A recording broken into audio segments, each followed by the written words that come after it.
is up in 3 days, which means we'll be live next week with any luck. Hopefully. And we'll see what that looks like. You can still hear me, can't you, buddy? I can.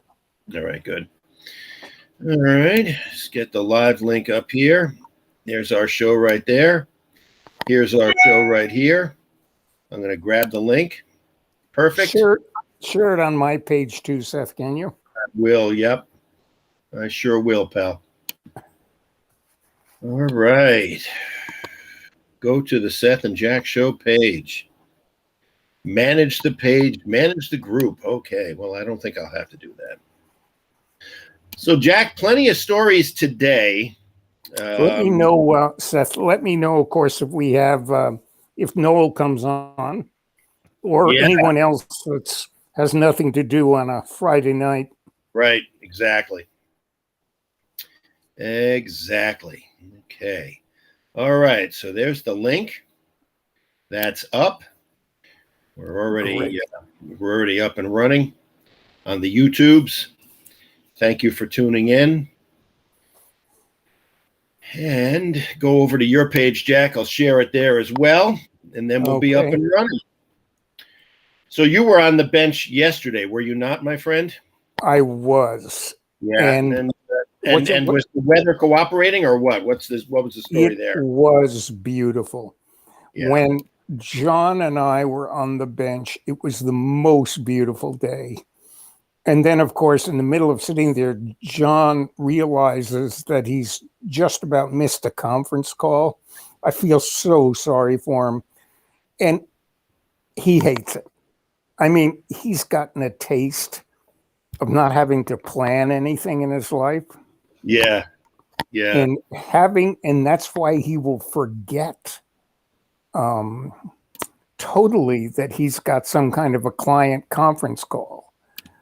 Oh, who's the audience? Is Noel is back? Noel is the audience of one. Hey, Noel, I just I will send you a link on YouTube if you want to tune in, man. If you want to join us on the show, you're welcome to.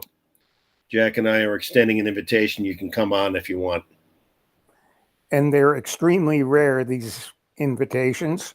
Yeah, they are extremely rare. We've had a couple of guests. Noel has definitely breached the threshold of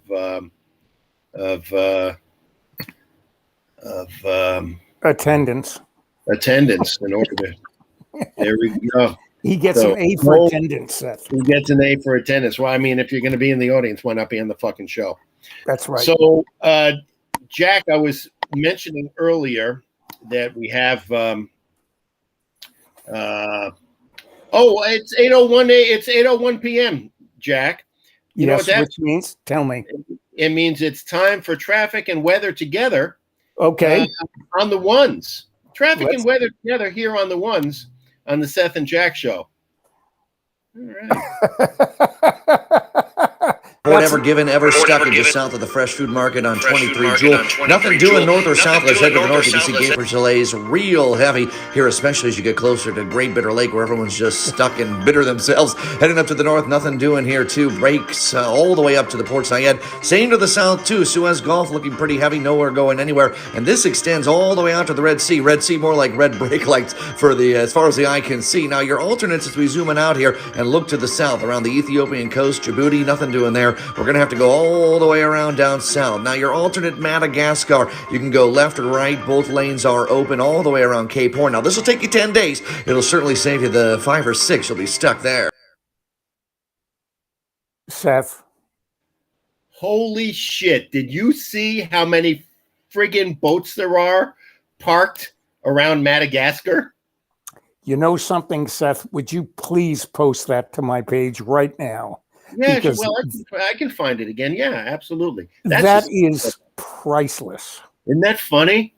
Yes. That guy, so that guy's name is John Hansen, and he did a traffic report for the Suez Canal, Djibouti, and Madagascar. I love it. And he didn't even mention the Somali pirates. No. He didn't actually. That, you know what? That would have been really funny too. Well, we could do a follow-up. Now, let me give you my feeling about this whole thing. I think now that Elaine Chao has lost her gig with Trump, Yeah. I think she woke Mitch up last night or the night before and said, Mitch, I think it was the night before, said, Mitch, you know those Exxon options that I posted the other day? Right. I think it's time to unload. And I think she contacted the captain, filled up his offshore bank account pretty heavily, knowing that oil would go up 6% if this happened. And wouldn't that be amazing if if the whole thing was a scam?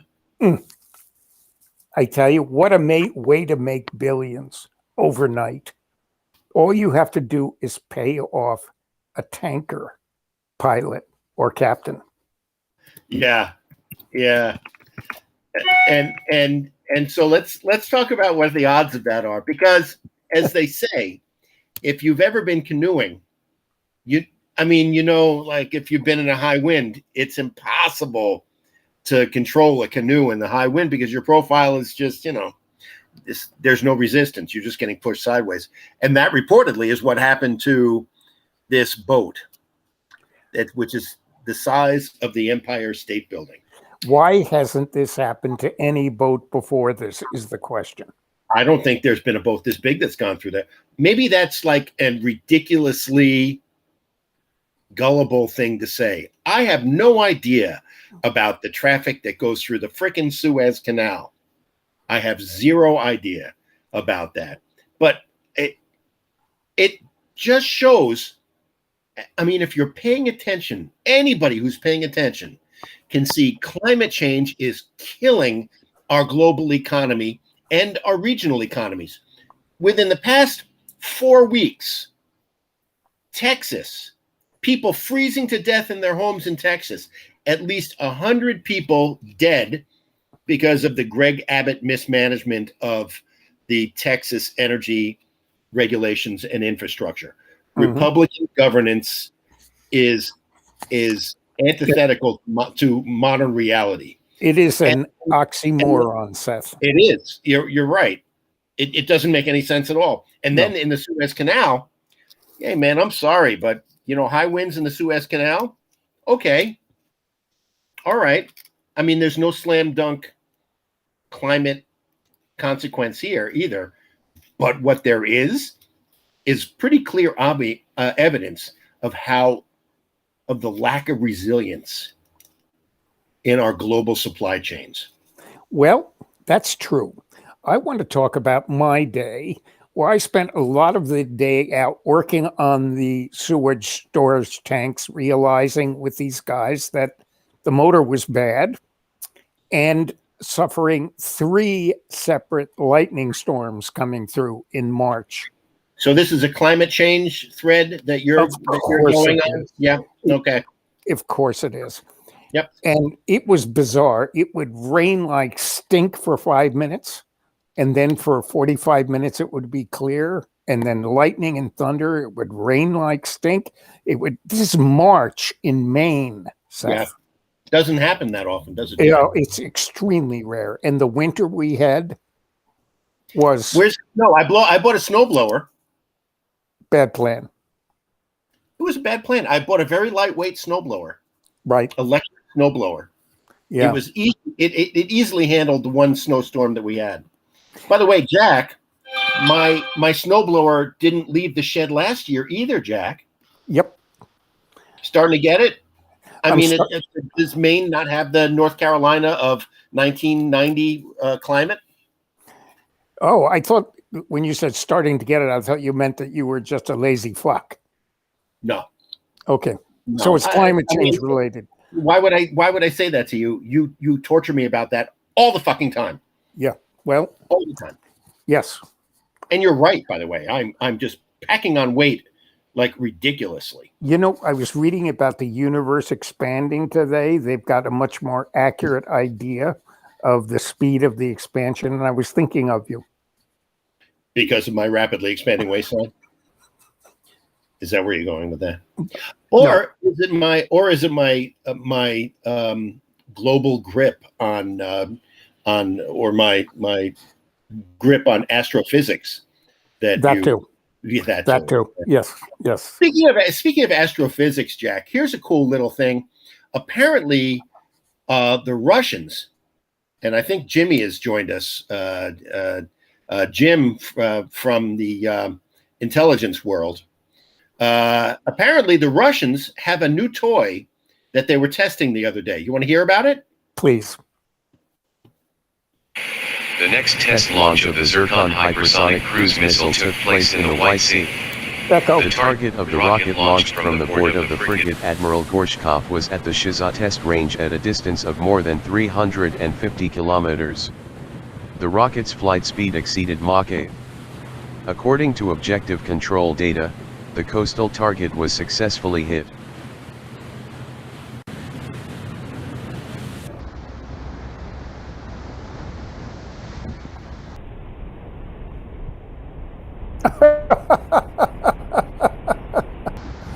I don't know. I think that was some staging breaking away.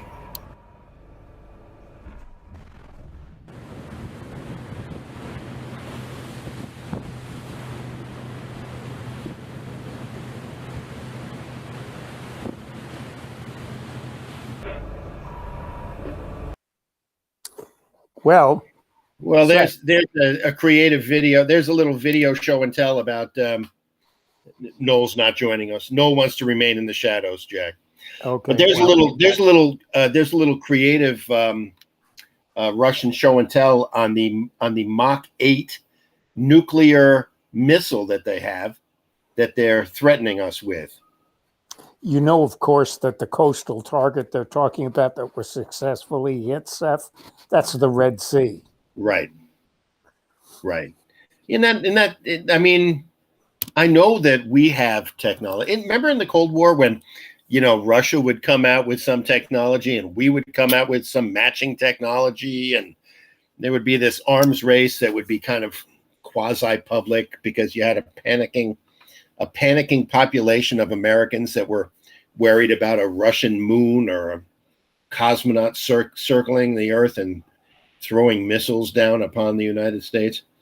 I know that we're not, as a country, we're not actively discussing our deterrent measures, but man, a missile that travels at Mach 8 that is unstoppable, that's a little disconcerting. You know something? I don't worry so much about this, Seth, and let me tell you why. I truly believe that 95% of the Russian shit would never work if it was put into operation. I really do. If you look at them, they are just another version of North Korea. Right? Yeah, well, those motorcycles never really hit it big here, did they, Jack? It's not just that. I mean, and I can forgive them, but what I can't forgive them is the fucking industrial design of their stuff. It's so Paleozoic. Yeah. I really don't think most of it would work, Seth. I really don't. Well, I tell you one guy who, there's one guy who's making Obama look pathetic. And there he is.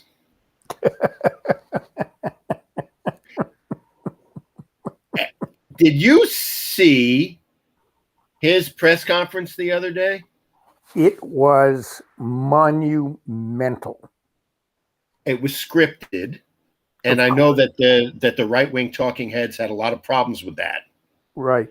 The fact that he was reading from notes, not like the last guy didn't read from notes.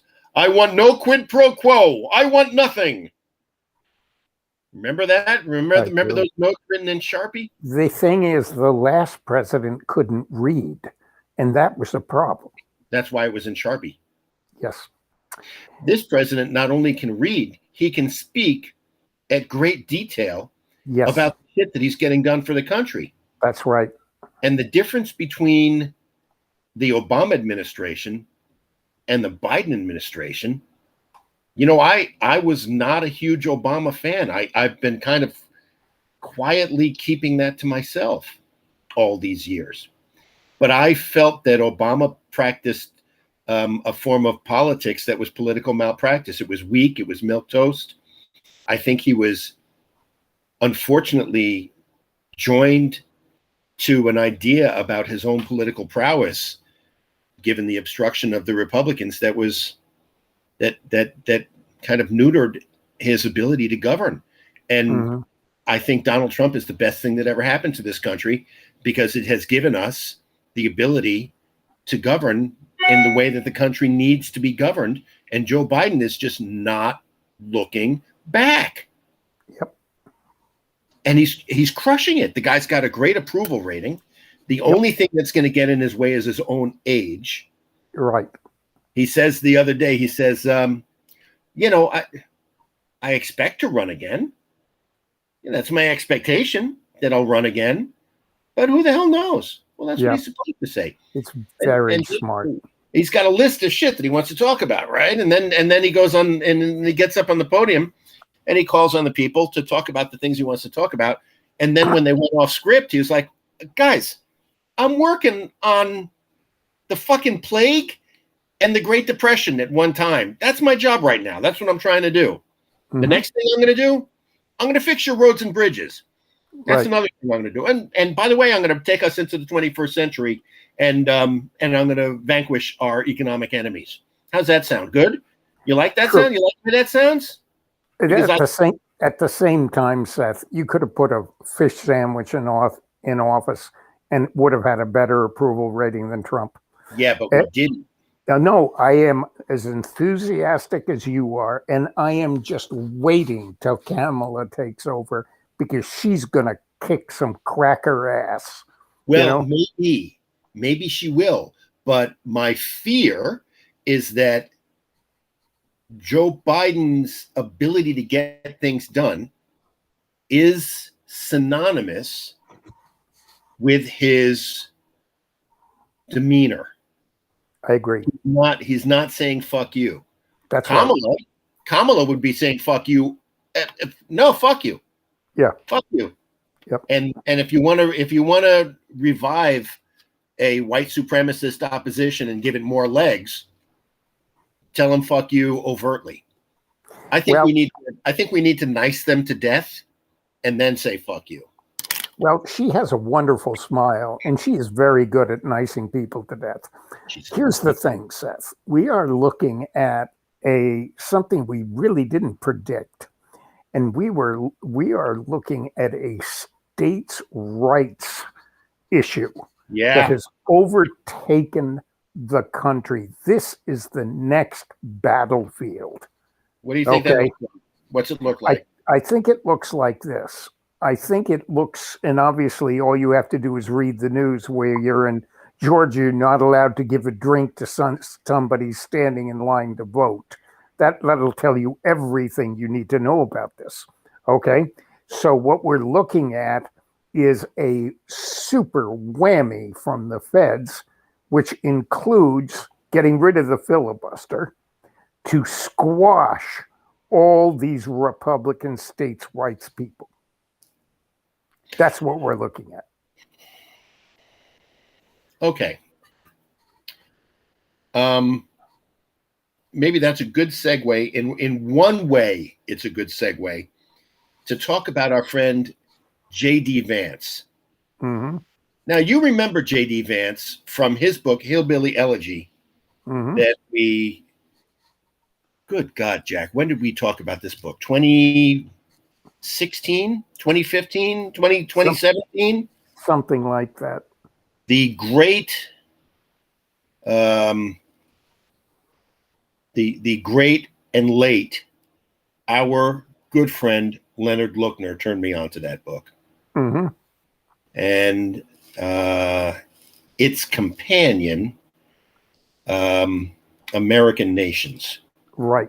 I think if you wanted to understand the Trump voter circa 2016, you had to read American Nations and you had to read Hillbilly Elegy to get an idea of who they were kind of emotionally. Mm-hmm. Well, J.D. Vance is a guy that when I'm reading the book, he's a former Marine officer. He's a scholar. He's a lawyer. And as you're reading, Hillbilly Elegy, and you're kind of, watching Rachel Maddow every night, you kind of think to yourself, Well, okay, sure. I know where this guy's going. I'm going to be watching JD Vance on CNN every fucking night because that's who this guy is, you know? And then I really thought, as I've said before, that JD Vance freaking joined the William Morris Agency because he was never heard from again. Mm-hmm. Certainly not in the media circles that you and I follow, which Why is that? only ones that tell the truth. Well, Jack, here he is. I'm going to play the audio because, oh, Jesus, did I lose it? Like a fucking idiot? It's on the screen. No, I know it is.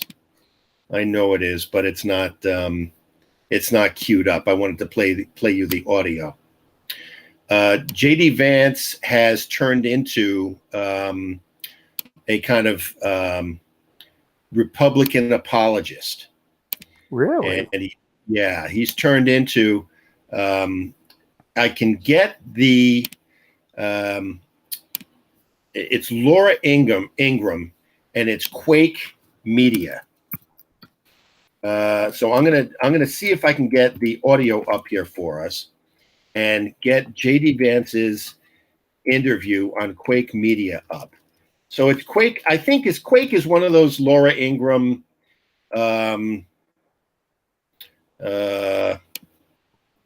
blog outlets, you know. Mm-hmm.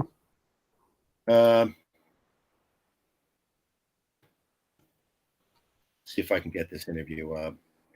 So she's interviewing JD Vance, and basically he says that he equates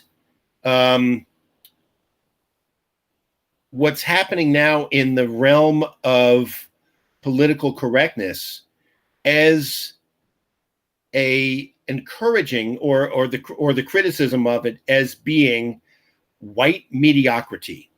Have you heard that phrase before, white mediocrity? I have, in a different context. What context was that? You know, I don't even remember. It probably involved Princeton. Well, I think it's grievance politics on a different level. I think the Republicans are now trying to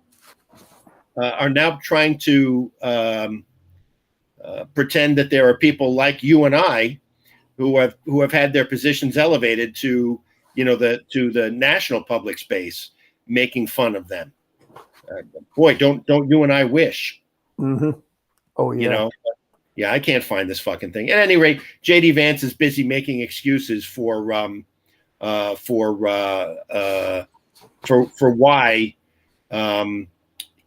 cancel culture is a pernicious thing in American culture, and that's why JD Vance is not that common a figure on American talk radio, or at least and television, or at least in a space where people can actually take him seriously. Mm-hmm. And I thought, what a disappointment that was. It is. I had high hopes for him. I tell you one thing about cancel culture. When they went after Philip Roth, I was done with those fuckers. Well, who are those fuckers? That's what I would like to know. I would like to know too, but please, are you going to cancel some of the greatest cultural achievements in America? I get it, but my problem with this whole idea of saying that everything is cancel culture is that it's a tool that we fall for, that the right kind of throws at us, and we bite on it. For instance, mm-hmm. the idea that Dr. Seuss books are going to be canceled is not true. I mean, that's pretty much a lie. They were, but that's an example of, the right latches on to these headlines and it turns into a meme, right? And that's my biggest problem with this whole thing, is that it's that anything that turns into a meme or a sound clip is kind of like immediately taken as the gospel by people who feel that conveniently speaks to who they are. That you're in a position now where the meme becomes the reality. Well, true, but how about the San Francisco Board of Education? Yeah, that's ridiculous. That's a ridiculous thing. Yeah, it's as soon as something gets a good name, and God knows cancel culture is a great name. You know what I ordered the other day because I heard it was funny? What's that? It's a book called Disorder in the American Courts. And their transcript. Have you ever watched court TV on YouTube? I think I know what you're talking about. You want to do a couple of selected readings? I would, except I haven't opened it yet. It came today. I tell you what. Crack it open to any page at random. Just do it. Just crack it open to any page at random and read a quote. I'm not a good enough reader, really, to do that. And it's full of it's done in a cartoon way. Okay. Oh, sure. Okay. So yeah. It's done like that. Okay. Yeah. Yeah. But some of the quotes from those books are like, that the lawyer asks his client a question, and the client's like, "You did graduate law school, didn't you? You are a fucking member of the bar, aren't you? What kind of question is that?" Yeah, I've seen them. They're funny as hell. Court TV is funny because the ignorance of the people. That's why they're chosen, it's man. Just and the arrogance and cursing out the judge. It's just Jack. That's the thing of it, though, is that they're not chosen. The show itself doesn't succeed if the people are boring. And that's the problem with Jeff Zucker and Donald Trump. Mm-hmm. And that's what happened to our country. We got the court TV version of life of a president. Yeah. We got the whole Maury Povich DNA test president. That's true. And this is what we end up with. This is from MSNBC Tonight. What is that exactly? It's kind of a wonderful, wonderful little slice of Georgia life. Oh. That is Georgia Governor Kemp. You see him there highlighted at the bottom. Yep. Signing into law the greatest voter suppression laws in Georgia since Jim Crow. Mm-hmm. You can't offer food or water to somebody online. It's an astonishing moment in American history. So when I'm signing that, and then above him, do you know what that is? Not specifically. No, but you can guess. That's a picture of a slave plantation, Jack. Oh my. He is signing into law Jim Crow v. 2.0 underneath a slave plantation oil painting. Well, notice that this picture has been worked on a couple of times in Photoshop. One, you'll notice that he was lightened. Oh no, that's what I'm saying. This is they did this intentionally. This is MSNBC showing you what's going on in the picture. Not only that, when I first saw the picture small, I thought it was two guys with black KKK ropes on. Yeah, it's funny. Yeah. Well, I mean, look at it. I mean, you're missing the other two white guys in the picture, but he's flanked by 6 white men. Right. Yes. As he's signing away voter rights in Georgia. Isn't that fantastic? So as that's happening, there's more to this story, as you can imagine. As that's happening, what happened simultaneously, a woman who is a lawmaker in the state of Georgia, she's trying to knock on the governor's door. Yes, and she was arrested. Here she is being led away by Georgia state troopers for knocking on the governor's door to observe her voting rights being taken away. Mm-hmm. Have you ever in your life seen anything as blatantly racist as this? Well, I think what the Democrats have to do is they have to organize and nominate and put in place a Stacey Abrams for every Republican state in the country. Yeah. Yeah. Because this is war, Seth. That's exactly what it is. It's really war. Right. But the ground on which the war is being fought is apparently more even than we thought it was. This is the GUI, G-U-I. This is the graphical user interface of the Dominion voting system as it was put in place in Georgia.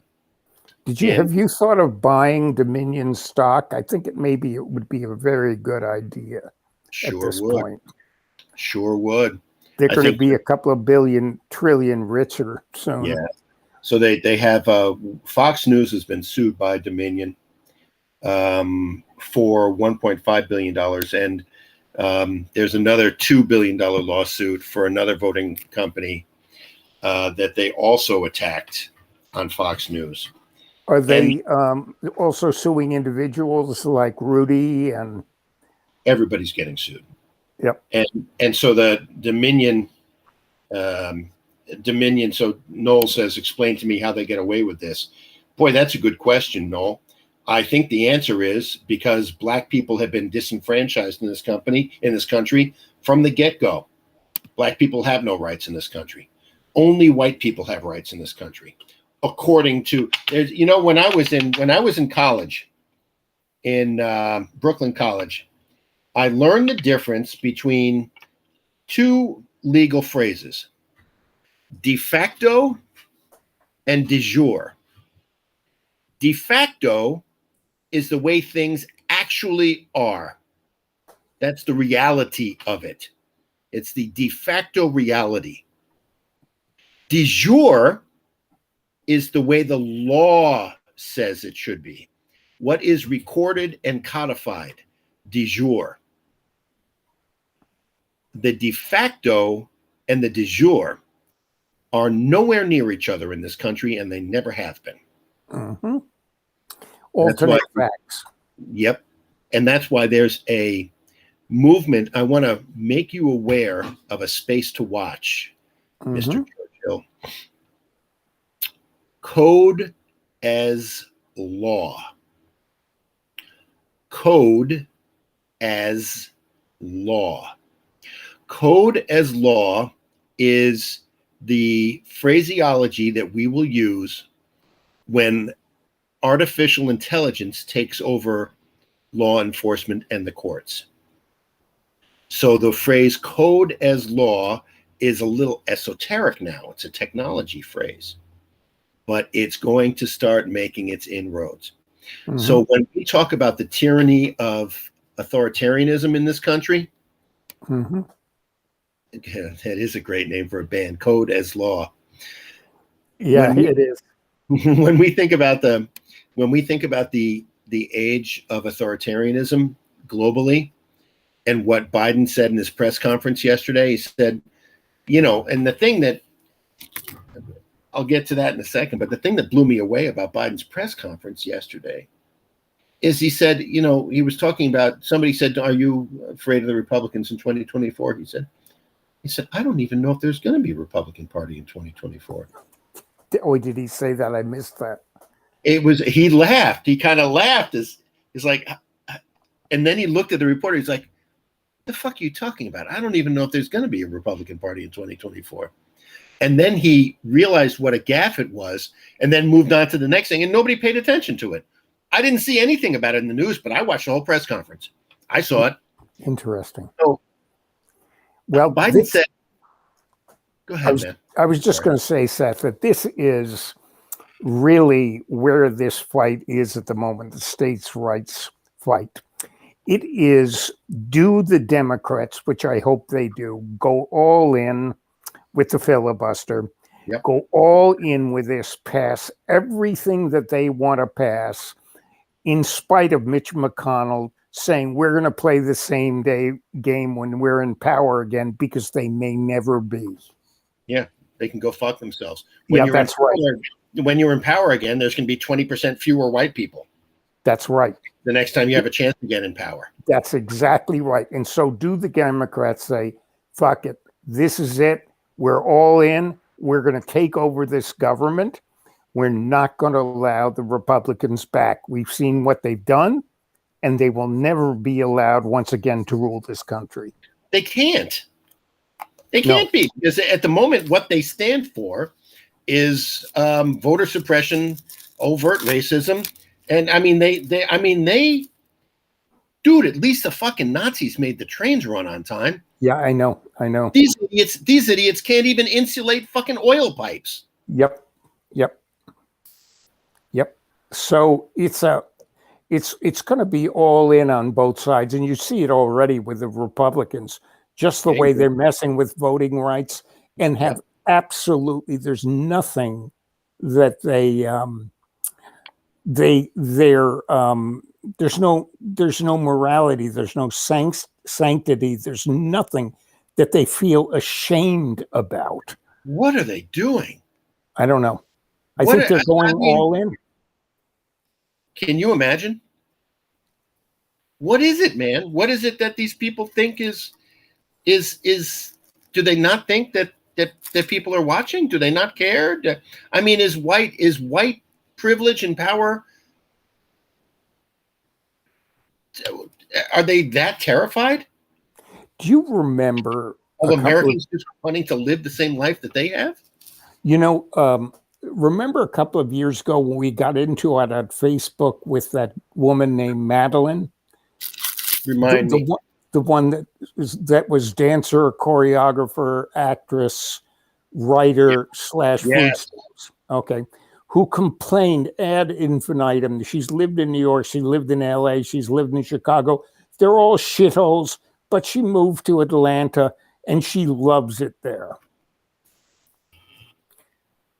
So think about that for a second. Why does she love it there? Well, they're obvious. We don't even have to go into the reasons why she loves it there. She probably lives in, what's it called? Butthole, the suburb, not classy suburb of Atlanta. Yeah, but fucking Atlanta. Exactly. And she goes to the First Baptist Church. She likes everybody there. They go out for brunch afterward with cocktails. What a great life. Well, this is what we're talking about here. Okay. This is the person we're talking about here. And they are desperately, as far as they're concerned, defending civilization against the onslaught, the barbarians. And they're not smart enough to figure out that the onslaught is technology. Technology, but also it's the leveling of the playing field. Yeah. And that they're going to be isolated like on the top of some mountain in Syria is the only way they're going to think they can survive this, because they're not going to touch. Clinging to the shore, again, Seth, the best analogy, best metaphor you ever came up with. And that's the way they see it. They see that their country, their lifestyle is disintegrating right in front of their eyes. Well, if you think about what if you think about what you see every day, if you think about what you actually observe with your own eyes versus the narrative that you have in your head, what you see every day is every resting moment, somebody is looking at this. Mm-hmm. Somebody's looking at this. And if they're not looking at this, they're looking at their laptop or they're looking at their tablet. And there's an algorithm that is feeding them information. Mm-hmm. And their brains are literally being rewired now. This screen that I'm looking at now, to me, is the greatest gift of my life. It is a pipeline of information to fill my curious mind with endless curiosities, endless opportunities to learn. And it's full duplex. It means you can talk back. That's what gives it its strength. Yep. And it's non-linear. So you can go to A to Q without going through the whole alphabet. Yeah. Nonlinear and full duplex. That is a magnet for people. It's transformation. It's going to transform humanity. Yep. And now, I love this, Seth. what's that, bud? Shit. That's awesome. Why didn't I think of that? What? It's a face mask, a COVID mask, and it says front toward enemy on it. Oh, that's brilliant. And it's done with yellow lettering on military green, just like a claymore is. Is that I have to have this? Well, it's one click and buy, my friend. I know, full duplex. Oh, that is brilliant. Why didn't I think of that? I don't know. That is brilliant. All the memes I've done with claymores, and I for the beat show. Oh, For this show, Front Towards Enemy, the Seth and Jack show. yeah. So I'm sitting, 2 weeks ago.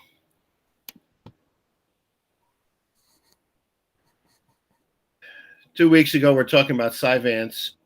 Mm-hmm. And here we are still talking about Cy Vance. I feel like I'm in a Beckett play. I feel like I'm in Waiting for Godot, sitting under the tree, watching life go by, waiting for death, waiting for Cy Vance to charge Donald Trump. We had Michael Cohen. We had Michael Cohen on the other day on Ali Belshi. And Michael Cohen says essentially, hey, I just got done with my eighth meeting with Cy Vance's office. And I'm scheduled for a 9th meeting with Cy Vance's office.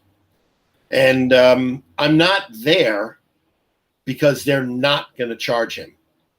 They are going to charge Donald Trump. And at the moment, what they're trying to do is they're trying to flip Weisselberg.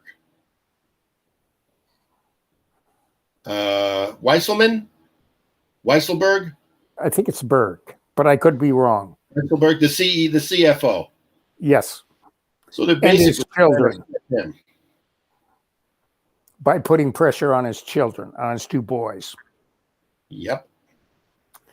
Yep, including his daughter-in-law, who received a gift of an apartment for no pay in Trump Tower. Yep. And that was not disclosed by anybody. And so that's, a big tax violation. Yep. And unfortunately for those young men, one of them got divorced.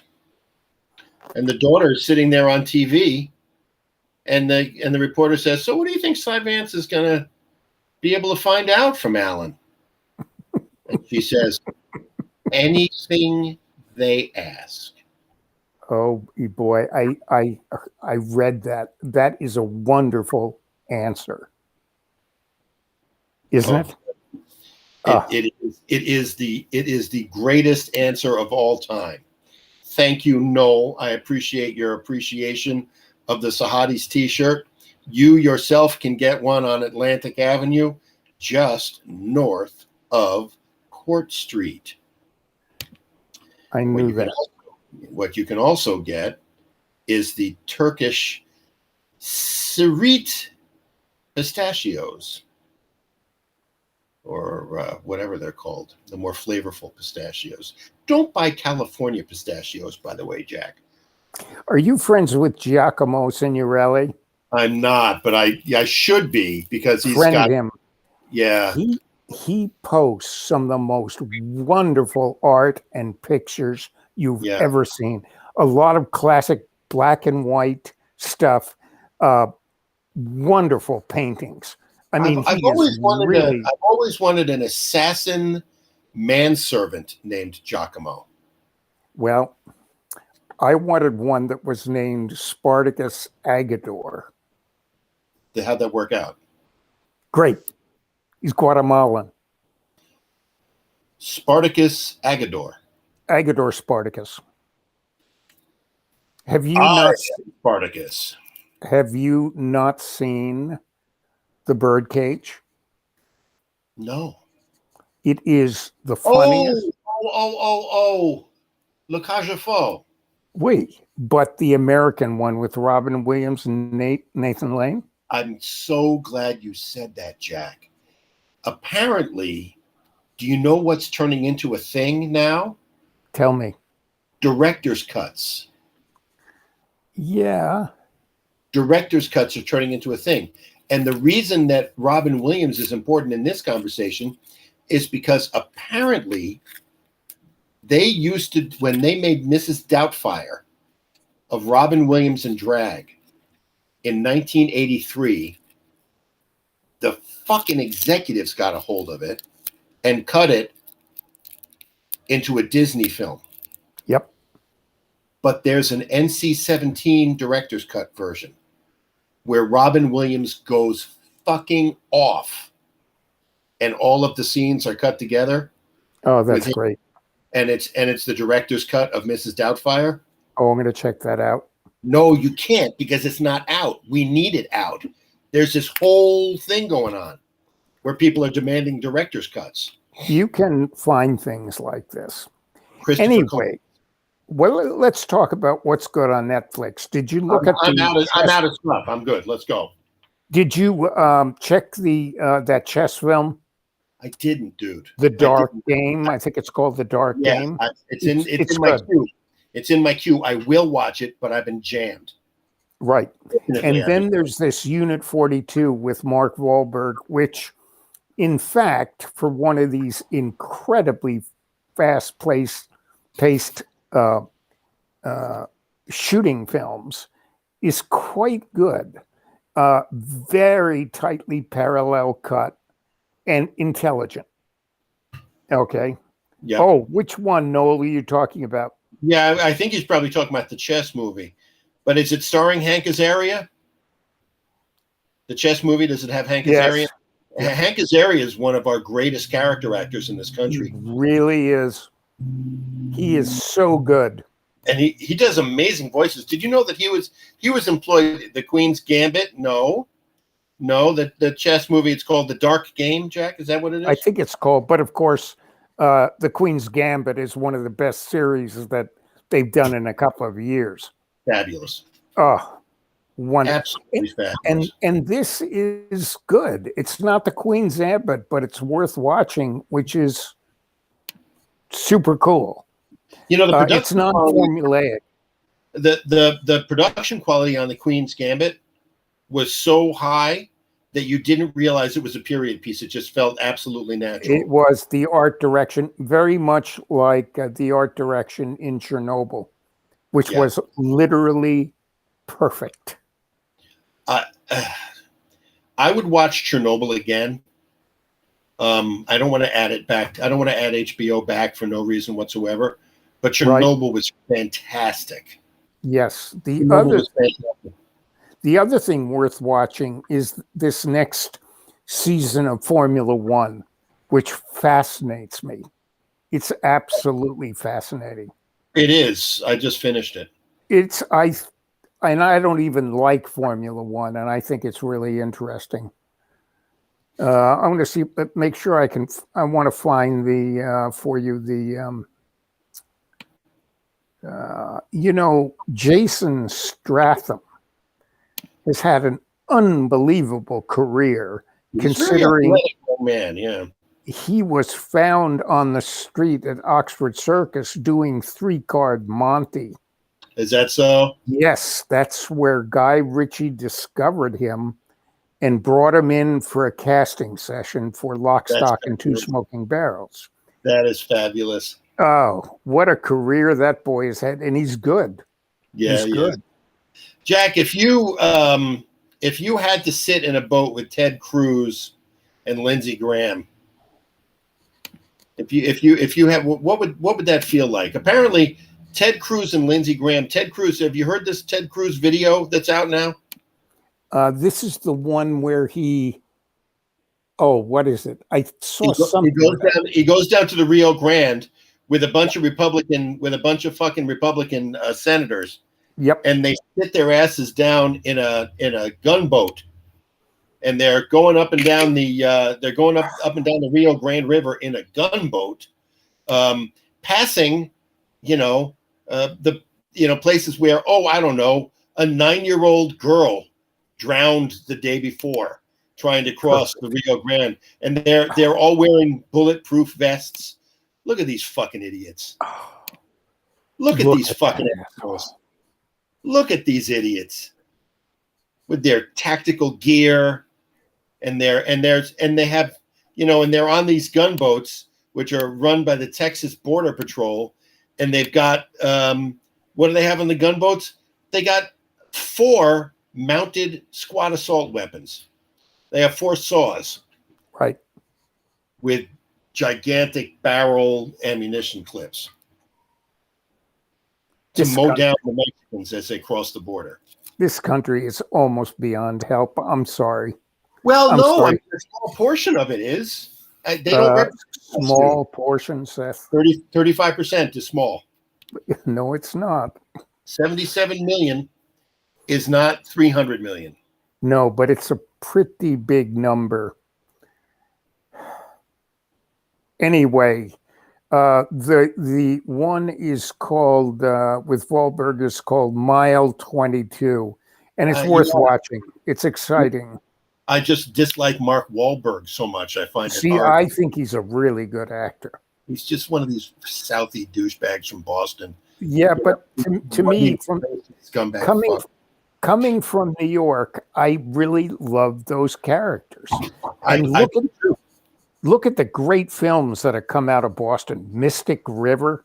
Holy shit, what a good film. I'm sorry? Yeah, that was fantastic. Oh, I mean, and there are a couple of them. The one where Wahlberg and Hurt Locker guy, they rob. I mean, there are a number of gangster films that have come out of Boston that are really good. I still think it's got charm. But Ben Affleck basically ruined the Boston genre because Ben Affleck is so personally objectionable to screen viewers. You think so? See here, Gigli. One of the worst films of all time. The film that drove him to alcoholism. Is that right? Yep. I think Ishtar is the worst film I ever saw. Except for Foxes with Christy McNichol. Yes, I heard that was extremely bad. Troll 2. I told you about Troll 2. Sure, but it's so funny. It's so bad. It's truly funny. Sure, but and it's supposed to be bad. So the chess film is called The Coldest Game. The Coldest Game. The Coldest Game. Now, MotoGP is starting up this weekend, which is absolutely wonderful. We're back. Yeah, I love it. I don't care about Formula One, but I love MotoGP. There's something about motorcycles out there doing the same thing as those cars and watching the guys. And the passing is so much more interesting because you don't need a lot of room to pass. You just need a guy who's gone a little bit off the racing line, and you can get him up the inside. It's balls up. I like it. Yeah, I love MotoGP as well. It's got a lot more drama than Formula One. Formula One, I have always loved. I've always loved NASCAR. My friends in Brooklyn didn't understand why I love NASCAR. I don't understand either. As a matter of fact, if we had more than one viewer, they'd probably ask why you liked it. We have 2. Oh, who's the second one? I don't know. You can never tell. Oh, but they've got to log on. If you only have 2 viewers, you can't be anonymous. Yeah, well, sorry about that. I know that's troubling for you. You got the Mark Knopfler pedal working today? I don't. I'm just I just sit here and mess around. All right, but I'm going to be ready in the spring. I got my shit down. I really do. Well, let's put out a little hat and see how much you make every day. Well, I would feel really bad about doing that. I'm thinking of putting out a hat and giving money instead. You don't give money, you take money. I see. That's a good idea. And depending, and of course, I've never heard you play in the street, so maybe that would be necessary. I think it would be. And you particularly get to take money if you don't stop and listen. How funny would that be? The reverse busker. I mean, if you have somebody just handing out tens Yep. to people that walk by, Yep. that would be funny as fuck, dude. Well, film- it would increase the size of the audience. It really would. Just handing out, have somebody handing out dollars to passersby. Yep. Here you go. Thanks for listening. Here you go. Yep. Yeah. And the looks on the faces. Yeah, that would be. We'd have to videotape it, Seth, because it You would think? be. Yeah. How much would it cost? $200? You get a stack of $200, right? And then you have some. Just make sure you have the most disheveled-looking person you could possibly get handing out the dollars to Yes. the people that pass by. Here you go. Thanks for listening. Yep. The Chamber of Commerce would love it. Honestly, Camden, where people hand you money in the street. the streets are paved with gold. Yep. You want to hold up the guitar? We got a request. Oh. Noel wants to see it. Oh, no, this is one I just made. So let me see if I can get it in camera for you. It is sort of red, but it's really like funky. It's got chipped paint on it, and it's got two humbuckers on it. It's got a Strat Clapton neck, and I've sculpted out the back for my thumb so I can feel where my thumb is in the back. And the action is phenomenal. Here's what you have to do. Noel will be interested in this. You buy a neck. That neck has never felt the tension of 6 strings. So you set it up perfectly, the action. You have to shim the back of the neck. You set it up perfectly. There are all sorts of things you do to shim it, okay, and to get it right. 2 days later, sitting inside, the action's twice as high as it was when you set it up, because the neck is reacting to the strings. So then you have to take it out to the shop, take the neck off, reshim it, put it. Nobody Nobody telling, nobody get hurt. Yeah. And so you have to do that a couple of times over the next week or two, and then the neck starts settling down. Okay, and then you really start fine tuning it, and it's a really takes quite a while. I'm working on guitars still that I made 4 months ago, because the necks are settling in and the things, because I like really low action Noel, right?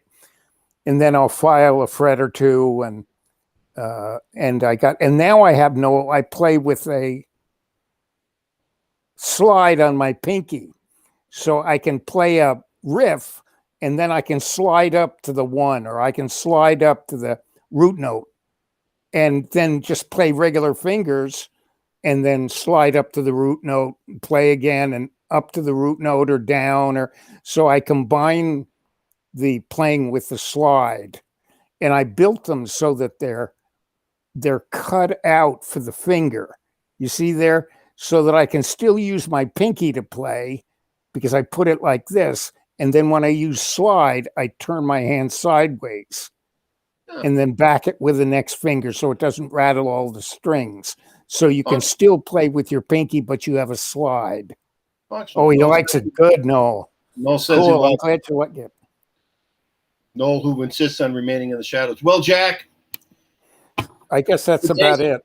Today was Zach Wilson's pro day, where he threw the BYU quarterback through the ball. He's going to be the next Jets quarterback, without a doubt. I know you don't give a flying fuck about that.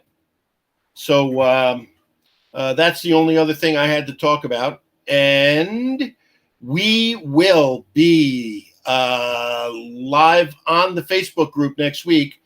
Amazing thing happened. I, found out from Facebook. Yeah, your post didn't violate our community standards after all, and they refused to void the suspension. So, long story short, your buddy Sethi is still in Facebook limbo for another 3 days, and then we'll be able to broadcast to the Seth and Jack Show page next week. Let me try to make. Noel says next week he'll be prepared. Noel, next week we need to be prepared with more viewers, I think.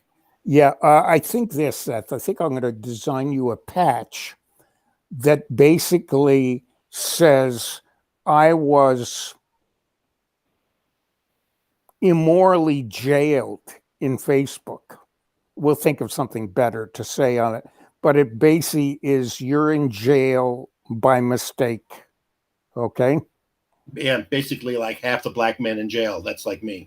That's exactly it. Yeah. All right. So we'll end on that note, buddy boy. Thank you, Jack. Thank you, Noel. Thank you, Noel. Good seeing you, buddies. We'll be back next week with another show. He was right. Noel said the guy's name, the actor's name is Bill Pullman. Bill Pullman, yeah. Yes. He's correct. Wonderful. Yeah. He's wonderful. All right, buddies. Thank you very much. For Jack Churchill, this is Seth Silverton signing off. Everybody be well.